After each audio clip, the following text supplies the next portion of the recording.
عزیزان گرامی، human rights کے متعلق بہت ساری باتیں ہیں. آج میں صرف اتنا میسج دینا چاہوں گا، اے مسلمانوں، میں حدیث رسول کے ذریعے سے تمہیں 5 چیزیں بتا کر کے جا رہا ہوں. ان 5 چیزوں کی حفاظت کی ذمہ داری ہر مسلمان کی ہے. تم اپنی بھی یہ 5 چیزوں کی حفاظت کرو اور دوسرے کی بھی حفاظت کریں گے. وہ 5 چیزیں میں دہرا رہا ہوں اور اسی پر بات ختم کروں گا. سب سے پہلی چیز جس کی حفاظت ضروری ہے، اپنے جان کی حفاظت. اپنے جان کی حفاظت ضروری ہے. خود کو ہلاکت میں ڈالنے کی اجازت اسلام نے نہیں دیا. سوسائڈ کی تمہیں اجازت نہیں. آتم ہتیا کرنے والے کی بہت بڑی وعید آئی ہے. جس نے خودکشی کی وہ سیدھے جہنم میں جائے گا. تمہیں اپنے جان کی حفاظت کرنے کا حکم دیا گیا.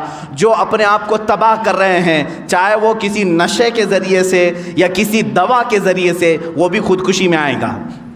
وہ بھی خودکشی میں آئے گا. کوئی اتنا نشہ کر لیا کہ مر گیا تو اس نے اپنے آپ کو ہلاک کر دیا، جہنم میں جائے گا.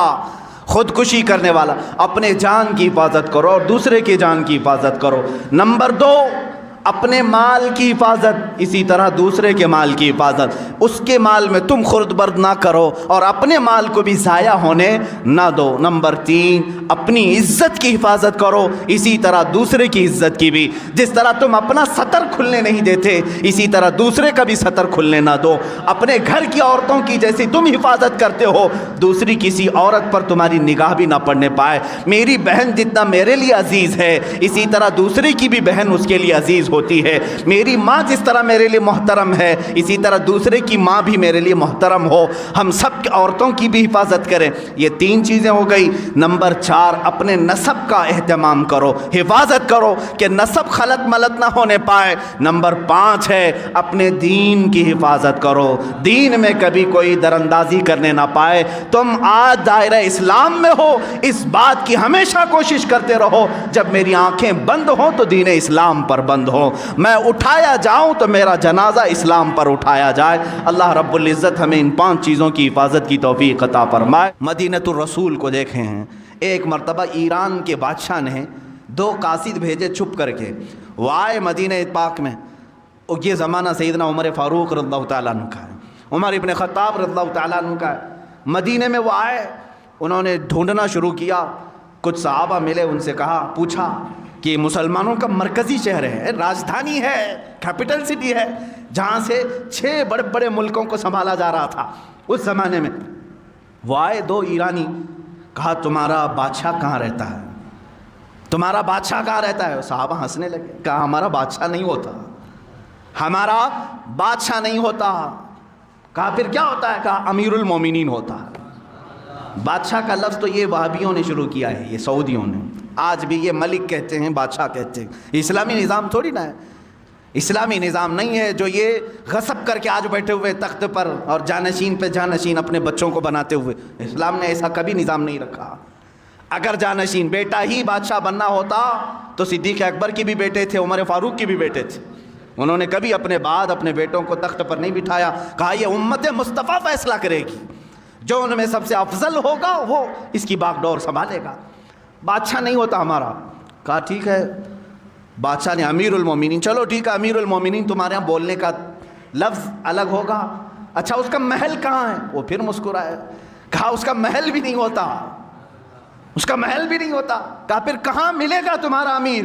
کہا دیکھو مسجد نبوی کے قریب میں ایک پیپل کا جھاڑ ہے، اس کے نیچے سو رہا ہوگا. ایک درخت ہے پیلو کا، اس کے نیچے آرام کر رہا ہوگا. وہ دونوں آئے اور دیکھا تو دوپہر کا وقت تھا، کڑی دھوپ ہے. اس درخت کے چھاؤں میں، سائے میں حضرت عمر فاروق رضی اللہ تعالیٰ عنہ ہلکی سی ایک پتلی چادر بچھائے ہوئے، ننگی پیٹھ ہے، آرام فرما رہے ہیں. دیکھ کر کے وہ ہیبت زدہ رہ گئے. یہی عمر ہے جس سے قیصر و کسریٰ تھرا رہے ہیں. وہ کپ کپی ہے ان کے اندر اور یہ یہاں تنہا سو رہا ہے. اسی اسنا میں حضرت عمر فاروق رضی اللہ تعالیٰ عنہ کی آنکھ کھل گئی. آپ نے پوچھا تم لوگ قاصد بن کر کے آئے ہو اور دل میں سوچ رہے ہوگے کہ ابھی چاہیں تو ہم حملہ کر لیں. وہ ڈر گئے، کانپنے لگے. حضرت عمر فاروق رضی اللہ تعالیٰ عنہ نے فرمایا یاد رکھو ہم نے اپنے تخت خلافت کو کسی کے خون پر نہیں بٹھایا جیسے تمہارے بادشاہوں نے جمع کر رکھا ہے. ہم دوسروں کے جان کی حفاظت کرتے ہیں، سارے ہماری جان کی بھی حفاظت کرتے ہیں. جب تم مسلمان کی اور دیگر مخلوق کے جان کی حفاظت کرو گے اللہ تمہاری جان کی حفاظت کرے گا۔ اللہ رب العزت میری حفاظت میں، جب تک رب تعالیٰ نہ چاہے مجھ پر کچھ نہیں ہوگا۔ یہ توکل تھا، وہ یقین تھا، اور مدینہ طیبہ میں اس طرح سے آرام سے رہنے کی ایک وجہ یہی تھی کہ ان کا دل اندر سے پاک تھا کہ ہم سب کسی دوسرے کی جان کی ہم اس طرح سے بے حرمتی کرنا نہیں چاہتے، تو اللہ تعالیٰ جب تک نہ چاہے ہمارے ساتھ کچھ برا نہیں ہوگا۔ میرے عزیزو، آج کے حالات پر میں تھوڑی سی بات یہ کر دوں۔ یہ اسلامی اصول ہیں جو میں نے بتائے، ہیومن رائٹس کا سب سے بڑا سبق ہے اسلام میں، لیکن جو ہیومن رائٹس کے سب سے بڑے علمبردار ہیں آج، وہ امریکہ ہو، یورپ ہو یا UN، جس میں 1948 میں ایک اعلامیہ جاری کیا گیا تھا سن 1948 میں کہ ہر ایک دنیا میں رہنے والے انسان کو کچھ فنڈامنٹل رائٹس ہیں، ہر ایک کو تعلیم کا حق ہونا چاہیے، ہر ایک کو آزادی رائے کا، اظہار رائے کا کی آزادی ہونی چاہیے، مذہب کی آزادی ہونی چاہیے، کھانے پینے کا اس کا اپنا رائٹ ہے، فنڈامنٹل رائٹ ہے، شادی اس کا اپنا رائٹ ہے۔ یہ سب ایک اصول بنا کب؟ 1948 میں۔ اس سے پہلے کہاں تھے؟ ایک دوسرے کا حق مار رہے تھے۔ چلو ٹھیک ہے، ہم مان لیتے ہیں 1948 کے بعد ہیومن رائٹس تمہیں پوری دنیا میں پھیلانے کا ایک شوق تو آیا، لیکن 70 سال کے بعد بھی امپلیمنٹ نہیں کر سکے، آج تک نہیں کر سکے۔ دادا گیری، گنڈا گردی آج بھی جاری ہے۔ کیا امریکہ جس زمین پر اترتا ہے وہاں کے انسانوں کا احترام کرتا ہے؟ کیا وہاں کے بچوں کا، وہاں کی عورتوں کا خیال کیا جاتا ہے؟ جاؤ اگر دیکھنا ہو تو عراق کی سرزمین بنجر کر کے رکھا ہے، جہاں سے سبزے بھی نہیں اگتے، اتنے بم برسائے انہوں نے، کیمیکل کے ہتھیار ملک شام پر ڈالے، لاکھوں کی تعداد میں بچے فنا ہو چکے، بے گھر ہو چکے ہیں۔ کچھ ایسے اولاد ہیں جن کی عمر 8 سال 9 سال، ماں بھی فوت باپ بھی فوت۔ کیا یہ ہیومن رائٹس ہے؟ کیا یہ انسانی حقوق ہے؟ اسی طرح میرے عزیزو، یورپ کی سرزمین نے آزادی کے نام پر جو ننگا ناچ دکھایا پوری دنیا کو، عورتوں کو بھی ننگا کر کے بازار میں لائے، مردوں کو بھی ننگا کر کے لائے۔ اب تو یہ ہیومن رائٹس کے نام پر اتنی آزادی دینے کو چاہتے ہیں کہ بیٹا چاہے تو ماں سے نکاح کر لے، بھائی چاہے تو اپنی بہن سے بیاہ کر لے۔ یہ ہیومن رائٹس ہے، یہ آزادی ہے۔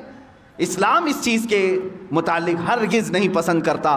ہمارے یہاں نسب کا بھی احترام کیا جاتا ہے اور دین کا بھی اہتمام کیا جاتا ہے۔ اور اسی طرح ہیومن رائٹس کی بات کرنے والی بہت ساری تنظیمیں، NGOs ہیں، لیکن وہ NGO کے نام پر جو دوسرے کام کرتی ہیں وہ بھی ہمیں معلوم ہے۔ ہمارے اس ملک میں ہیومن رائٹس کی جو دھجیاں اڑائی جا رہی ہیں، اس پر کیوں گفتگو نہیں ہوتی؟ یہاں پر بھی کاسٹزم کتنا بڑا جراثیم بن کر کے پھیلا ہوا ہے، کتنا بڑا ناسور ہے، خاص طور پر ہندوستان کے ان علاقوں میں، راجستھان میں، اتر پردیش میں، بہار، کاسٹزم ایسا ہے کہ ایک برادری کی لڑکی دوسرے بڑے اعلیٰ ذات والے سے نہ کبھی شادی کر سکتی ہے، شادی تو دور کی بات، اس کو چھو بھی نہیں سکتی۔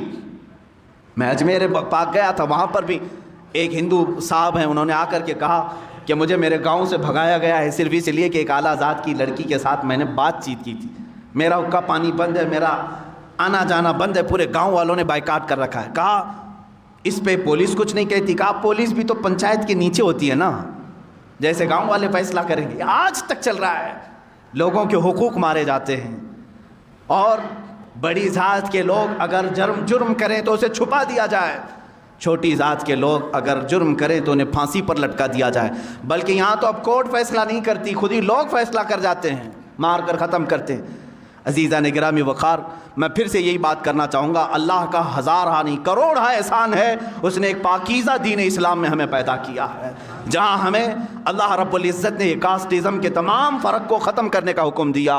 اللہ تعالیٰ نے فرمایا ہے کہ ان اکرمکم عند اللہ اتقاکم، تم میں کوئی بھی افضل نہیں، کوئی افضل نہیں، تم میں سب سے زیادہ افضل وہ ہے جس کے اخلاق سب سے اچھے ہوں گے، جو پرہیزگار سب سے زیادہ ہو، وہی افضل ہے۔ وہ چاہے کسی بھی چھوٹی برادری میں پیدا کیوں نہ ہوا ہو، وہ ہمارے لیے افضل ہے، تقویٰ سے افضل ہوگا۔ یہاں تک کہ سادات ہمارے ہاں بالکل محترم ہیں، حضور اکرم صلی اللہ تعالیٰ علیہ وسلم کی آل ہیں، لیکن خاندان کا یہ تعصب ان کے لیے بھی جائز نہیں۔ اگر کوئی یہ کہے میں سید ہوں مجھے ٹیکس دو، تو وہ جرأت کر رہا ہے دین اسلام میں، اسلام میں وہ جرأت کر رہا ہے۔ میں سادات کو بہت ادب کی نگاہ سے دیکھتا ہوں، اور یقیناً ہمارے آقا صلی اللہ علیہ وسلم نے ہمیں حکم بھی فرمایا، لیکن سادات کو جس طرح سے فوقیت حاصل ہے وہ ہمارا اپنا پرسنل معاملہ، ہم ادب و احترام کریں، لیکن جو سادات ہیں ان کے لیے حضور نے کیا فرمایا؟ اپنی بیٹی حضرت فاطمہ سے کہا تو عمل چھوڑنا مت، اعملی یا فاطمہ، اے فاطمہ نماز روزے حج و زکوٰۃ جو تم پر فرض ہیں اس میں کوتاہی نہ آنے پائے، یہ سوچ کر کے کہ میں رسول کی بیٹی ہوں عمل نہیں چھوڑنا۔ حضور نے اپنی بیٹی کو حکم دیا ہے، بعد کے آنے والی اولاد پر تو اور بھی زیادہ فرض ہے۔ عزیزان گرامی، کاسٹزم یا یہ خاندانی تعصب، اس چیز کو اگر کوئی لے کے آتا ہے یہ خان ہے، یہ پٹھان ہے، یہ مرزا ہے، یہ سید ہے، یہ تمام تصورات اسلام میں نہیں ہیں میرے عزیز۔ ٹھیک ہے، پہچان کے لیے کوئی خاندان ہو سکتا ہے تمہارا، الگ تعارف کے لیے کوئی تمہاری برادری ہو سکتی ہے، لیکن کسی برادری کو کسی پر فوقیت حاصل نہیں ہے۔ اگر ایسا ہی ہوتا تو میں نے دیکھا ہے سادات ہمارے ہاں افضل خاندان ہے، اس میں ہمیں بھی معلوم ہے، لیکن جب بغداد مقدس کے سلطان الاولیاء سیدنا عبد القادر جیلانی قدس اللہ سرہ شریف کی بارگاہ میں جاتا ہوں، دیکھتا ہوں یہ سلطان الاولیاء ہے، قطب الاقطاب ہے، شہباز لامکانی ہے، قندیل سمدانی ہے، سارے ان کو اللہ تعالیٰ نے مقامات و مراتب عطا کیے۔ اب ظاہر سی بات ہے جو خود ولیوں کا سردار ہو وہ سادات میں سے بھی ہیں، حسنی سید ہیں، حسینی سید ہیں، ماں اور باپ دونوں کی طرف سے سید ہیں، ساری افضلیت جمع تھی، لیکن جب بیعت کرنے کی بات آئی کس کے ہاتھ میں آپ نے ہاتھ دیا؟ ابو سعید مخزومی رحمۃ اللہ تعالیٰ علیہ، جو سید نہیں تھے، غیر سید کے ہاتھ میں آپ بیعت ہوئے۔ اب ہندوستان کے سلطان غریب نواز کی بارگاہ میں دیکھیں، سلطان الاولیاء یہ خود بھی سید زادے ہیں، سرکار غریب نواز آل رسول میں ہیں، عطائے رسول بھی ہیں، لیکن پیر و مرشد خواجہ عثمان ہارونی سید نہیں ہیں۔